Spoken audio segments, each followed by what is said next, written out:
18th, 2021. My name is Tim Haig Sr. I am a speaker, author. I have Parkinson's disease, and I am a PD Avenger.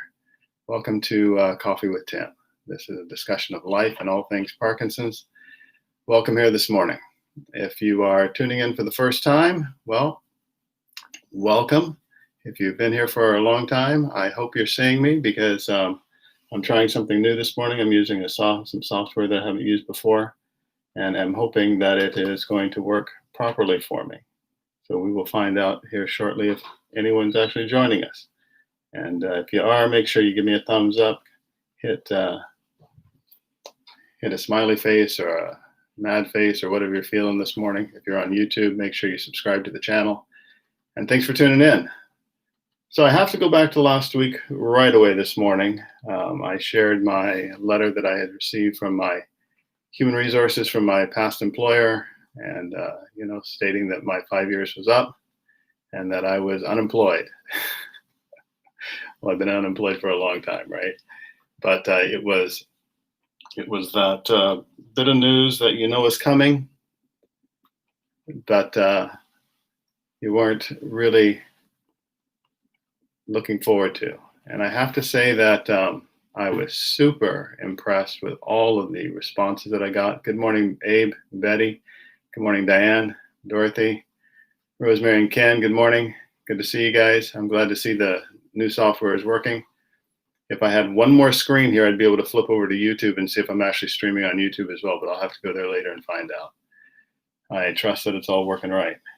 But yeah, last week's Coffee with Tim was a little hesitant on my part, I'll be honest. I wasn't sure that I really wanted to go there, but I did, and it was sort of a last-minute decision, and it has been one of the most well-received shows that I've done so far. I've had over 900 views of it, 935 at last check, tons of comments, so many positive, kind responses. I just want to say thank you so very much to everybody who tunes in and then took the time to share your thoughts with me. I really appreciated it, and all of those of you who shared it with your friends. So yeah, if we could get another 65 shares, that would do my ego really good. I'm kidding, mostly a little bit. And yeah, I just really appreciated all the response that I got from that. It was just super nice, and I really appreciated it all. So this week we are full on into January. What a month it's proving to be, hey? I mean, all the things going on down the States, things going on in life, COVID everywhere. I'd like to hope that here in Manitoba, COVID is going to slow down a little bit. It looks like our rates are getting better. Good morning, Charles. Good to see you. I'm hopeful that it relaxes a little bit, but I wanted to talk to you this morning just about, it's that time of year that we stop and kind of take stock of where life is at, where we want to go with life. Some folks make resolutions. I think I'm going to entitle this show today, "The Best Resolutions Never Made." Because how many of you make resolutions every year? Do you make a resolution in January and say, this is what I want to accomplish for the year? I've personally never been one to do that. Maybe because I know it's pretty much a setup for myself. I'll share a secret with you if you promise not to tell anyone. I have a struggle of following through with things sometimes. I know. You say, oh, Tim, you're busy. You've got lots of things on the go. But sometimes you get bored. Sometimes you get a little antsy. Sometimes you get distracted by something else. And so often resolutions have a tendency of falling by the wayside. So I don't tend to make them. But what I do tend to do is sit down and look at where life is at and just take stock of, is it where I would like it to be? Am I doing the things that I feel like I should be doing? Are there things that I would like to be doing that I'm not? And so I thought I would walk us through some of those thoughts this morning. Coffee with Tim. Why am I doing Coffee with Tim? Well, to be honest with you folks, this was a harebrained idea that I had one day that I was going to go online and just natter. But I had some things burning in my head, and I obviously hadn't been on a stage for a while, so I needed to create my own stage and have something to say. So I came on, and lo and behold, a couple people tuned in, said some nice things, or at least enough nice things that decided to give it a second shot. And well, here we are. I don't even know how many months later, many months later. And all of you are still tuning in and listening to me. So thank you. Greg Hicks out of New Brunswick. Good morning, buddy. How you doing? How is our good friend out there? Rick, hope he's doing well. The hats with Coffee with Tim. Well, the hats are kind of my thing. I'm a hat guy. I've got lots of hats. I don't generally bring them all out. This one I haven't worn for quite a while, but it's just kind of the thing that I do to share with you something that is uniquely me. I don't wear them out often because you get in a car and this invariably hits the back of the car seat. We don't walk nearly as much as we should. I certainly don't wear them when I'm running or riding my bike. So when do you have opportunity to wear your hats, right? Well, you create a show on YouTube and you wear your hats on there.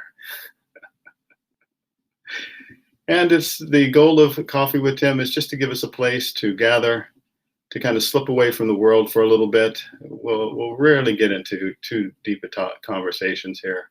We'll rarely, I don't know if you'll ever hear me mention the P word, politics. That just brings stress at the mere mention of it, right? We don't want to go there. We want to have an opportunity where we can slip away from the world for a little while, discuss things that are meaningful, but hopefully leave you encouraged and uplifted a little bit for the day. So Diane says her grandpa has lots of hats. He had one. Oh, he must have been a very stylish young man, hey? Yeah. So what are you planning for the new year? What's 2021 going to look like for you? I know what I want it to look like for me. I sat down the other day, well, I guess a couple of weeks ago now, and just had that little conversation with myself. You know, what are you doing? You seem busy all the time. You seem like you got lots on the go. I'm a little stressed more often than I'd like to be. Are you doing the things that you're supposed to be doing? And I realized that I really think that I'm doing probably the things that I should be doing. I don't really have a whole lot on the table, on the plate that shouldn't be there, but sometimes I let things get out of order. And that can be a problem from day to day. There are times when you know what you're supposed to be doing first, but there was an old book that I read years ago. I don't remember the author, but it was called The Tyranny of the Urgent. Those things that press into your life, that hit you out of nowhere, that somebody says, I've got to have this today. It's got to be done right now. And you got to drop everything else that you're doing to get this done for me. Right? And we often give into that, right? We often bow to that pressure. And sometimes it's legitimate. It's not that it's never legitimate, but often it's not. Someone else's problem becomes our problem. And I at times allow that to happen, that there gets to be so many things spinning, so many things going, that I forget to stop and breathe, take a big deep breath, grab my coffee, and just relax and think, okay, what is it that I'm supposed to be doing today? I'm first of all supposed to be breathing. Next, I'm supposed to be taking care of myself.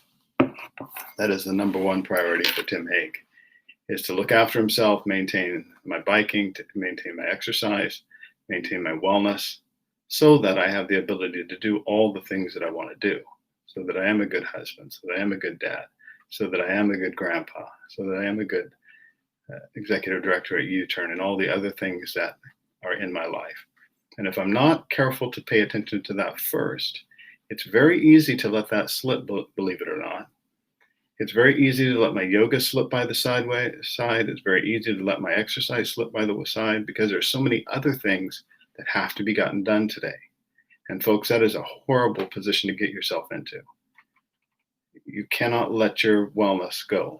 Whatever your wellness goals are, whether it's physical, whether it's occupational, how you spend your day, the things that you put into your day, whether it's your intellectual wellness, the things that you're reading, the things that you're taking in to keep your mind sharp, your social wellness. I mean, during COVID right now, that's a huge issue for most of us. We're not able to get out and see our family, our friends the way that we'd like. I called two guys yesterday. I talked to two different friends of mine who I have not spoken to in ages, just because I needed somebody to talk to. I needed to get out of my headspace. I needed to get out of my routine.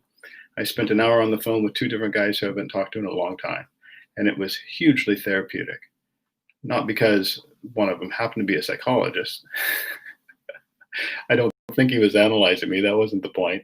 The point was just to have a conversation that was fun. And in both cases, that's exactly what happened. It was very good. So I would encourage you to pick up the phone, your Zoom, your whatever you use, and give someone a call who you haven't talked to for a while. That's a fantastic way to break that social isolation, help them, help yourself, and keep moving forward in your wellness.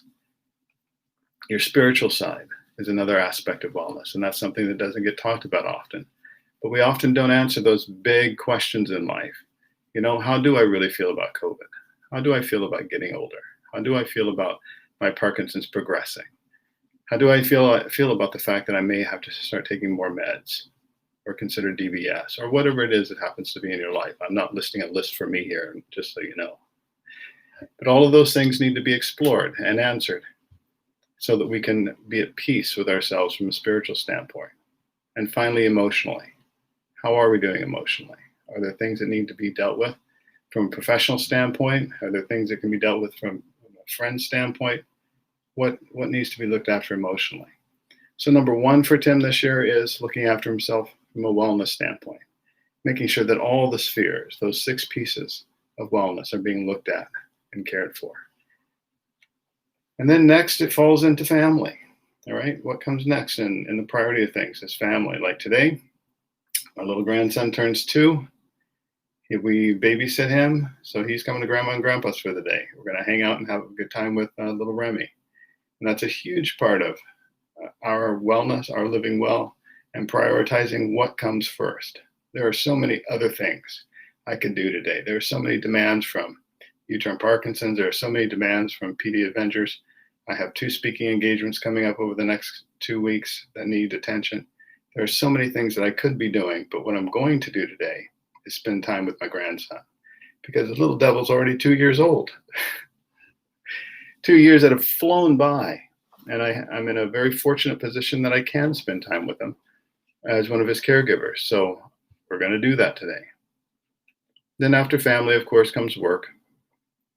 And this is, or can be, the most challenging piece of all to keep straight.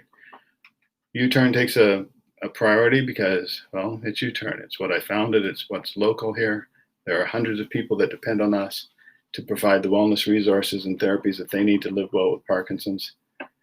And it's very important that that gets my first and primary attention. Next comes my speaking. Like I mentioned, I'm speaking in 2 different places over the next couple of weeks. There are others that need to be planned and looked after down the line after that need my attention. And then finally, PD Avengers. And those 3 things right there together are more than enough for any 5 people to have to take care of.